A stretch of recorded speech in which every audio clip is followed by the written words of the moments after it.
Duct tape alert! Yes, friends, time to get out your duct tape once again to wrap your head to keep it from exploding when you learn the latest shenanigans in the expanding IRS targeting scandal.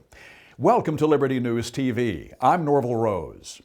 As Congress gets set for another round of investigative hearings into the IRS campaign of intimidating Tea Party and other conservative groups, as those fresh hearings gear up, fresh news comes out about the extent of the tax agency's scheming.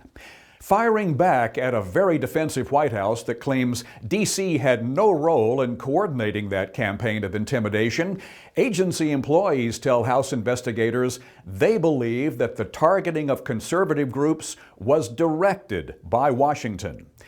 And last week on CNN, former deputy campaign manager for Barack Obama, Stephanie Cutter, readily admitted that she was in on White House meetings with former IRS Commissioner Doug Shulman.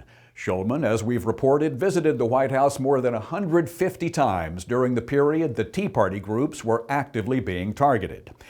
And Shulman's wife, Susan Anderson, was also apparently a White House visitor during that same period.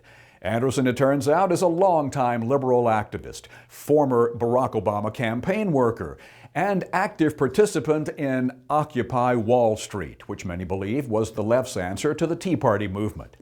So is this interesting picture of cooperation, coordination, and collusion starting to become clear? Much more on the husband-wife IRS White House intrigue at LibertyNEWS.com. Eric Holder is still Attorney General, at least as of this taping. But now word that some West Wing aides and insiders are grumbling about Holder's continuing troubles, and wouldn't be so sad to see him go. Also, rumblings of backroom meetings among congressional aides talking about possible transition to a new Attorney General. Gun control. Have you heard about the UN International Arms Regulation Treaty that now sits on President Obama's desk for his signature? 130 members of Congress, both R's and D's, have written to Obama urging him not to sign the treaty. These lawmakers are concerned about our constitutional protections for civilian firearms ownership, also concerned about weakening the sovereignty of the United States. Speaking of guns and constitutional protections, you've got to check out our reporting about a wacky West Virginia college professor who believes that NRA gun rights advocates should be tried for treason and then executed. Yep, you heard it right. A journalism professor at Marshall University who calls himself a die-hard progressive wants Constitution-loving gun rights supporters to die. Finally, the Senate's oldest member, New Jersey's Frank Lautenberg, has died at age 89.